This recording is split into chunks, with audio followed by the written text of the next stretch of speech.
उषा सुधीर गोंडाने, संजय गांधीनगर, अमरावती.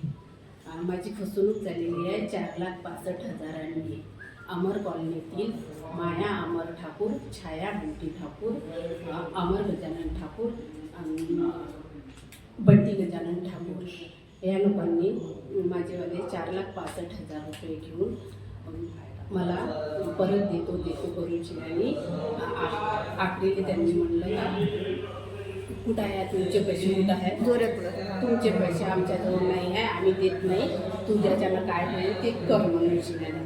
तर आज मी police 2023ला police complaint केली, फैजलपुरा पोलीस स्टेशनला कंप्लेंट केली आणि 2023 फैजलपुरा पोलीस स्टेशनची मी चक्कर काढलेलं आहे. पण मला अद्याप न्याय नाही मिळाला, नाही त्याच्यावर गुन्हा दाखल झालेला आहे, नाही मला माझे पैसे परत मिळालेले आहे. पोलीस स्टेशन मला बोलवून शन्यानी 2-2, 3-3 तास फैजलपुरा पोलीस स्टेशनमध्ये बसवून ठेवते आणि म्हणते का बा आता हे मॅटर तुमचं कोर्टाचं आहे. नेमकं फसवणूक कसं काय झालं, कसे काय एवढे मोठे पैसे तुमचे देण्यात आले त्यांना? हां, घरी धुणं भांडी करत होती मी त्यांच्या घरी 10 वर्षापासून. कामावर होते तुम्ही त्यांच्या घरी धुणं भांडी करत होती आणि बाजूच्या घरी तसा मला 20,000 रुपये मिळाले. तर तुम्ही महिन्याचे पैसे घेत होते का? महिन्याचे पैसे त्यांच्याकडून घेत होते का? हो, त्यांच्याजवळचे महिन्याचे पैसे आणि बाकीच्या घराचे जे महिन्याचे पैसे आहेत अशी मी दुसरीकडे BC जमा करत होते आणि ती दुसरीकडची BC 50,000, 60,000 असे झाले की मी त्यांच्याजवळ देत होती. काहून का ते माय बाप, बाई, भाऊ, बहीण सगळं तेच होते मायावाले, सगळ्या रक्ताच्या नात्याच्या पलीकडे ते नातेवाईक होते. त्यांनीच फसवणूक केली? हा, त्यांनी फसवणूक केली. तर मग बा तू बँकेत न ठेवता आमच्याकडे ठेव, घरी दारू पिणार जुवा खेळणार आहे तर बँकेत जाण्या येण्यात वेळी जाते आणि बँकेत ठेवल्या ते पैसा माहिती पडत, तर त्याच्यात आमच्याजवळ तू जमा करत आहे. आम्ही तुझ्या मुलीच्या लग्नाले किंवा घर बांधाले हा तुझा 5 लाख रुपये जमा करायला सांगितले होते ते ना. पहिले आधी घराचं ठरलं होतं, पण आता घराचं तर कॅन्सल झालं, तर आता मुलीच्या लग्नाचं आलं. तर मग हा एक रोख आम्ही तुला पैसा तुझ्या कामी पडेल म्हणून शिवानी. ते माझे सगळे बहीण भाऊ सगळं काही ते होते. ते गजानन ठाकूर होते, त्या गजानन ठाकूरनं त्याच्या वडिलांना मला मुलगी मानलं होतं. तर मग मुलीच्या त्यांनी मुलगी नव्हतं तर मुलगी मानून शिवानी मुलीचा दर्जा देऊन ते पैसे माझेवाले ठेवत गेले त्यांच्याकडे.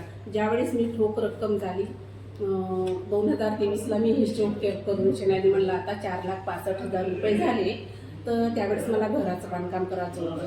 तर आता माझे पैसे मला परत द्या किंवा घराचं बांधकाम करायचं आहे, पावसाळा लागलेला आहे. तर त्यांनी हो म्हणलं, 2 वर्ष त्यांनी मला हो म्हणलं, देतो पण थांबा, आमचं वालंही आहे ते इतकं, म्हणजे आमची डिलिव्हरी आहे, आमचं ऑपरेशन आहे, आमचे हे आहे, इतकं आमचं आटोपल्याच्या नंतर तुमचे पैसे देतो. इमानदारीनं हो म्हणत होती आणि मला टाळत होते. आखरीले त्यांनी म्हणलं का आता तुम्ही राहू द्या, माझे पैसे मला परत करा, आता मी थांबू शकत नाही. तर त्यांनी मला याच्यात मी व्हिडिओ आहे का, हे त्याचं दुकान आहे, 4 दुकान आहे त्यांच्याजवळ, 10 एकर शेती आहे. हे दुकान म्हणजे बोलल्याचं आहे का दुकान विकतो आणि जसे दुकान विकल्याबरोबर तुमचेवाले 4,65,000 रुपये देतो. हा व्हिडिओ आहे, याच्यात मी त्यांच्या बोललेल्या ते जे सोबत आली होती एक पोरगी, तर तिला वाटलं ताईने बाबा आपल्या फिरवत आहे तर तिनं काढलेला होता ते. तर ते दुकान विकल्याच्या नंतर देतो म्हणलं.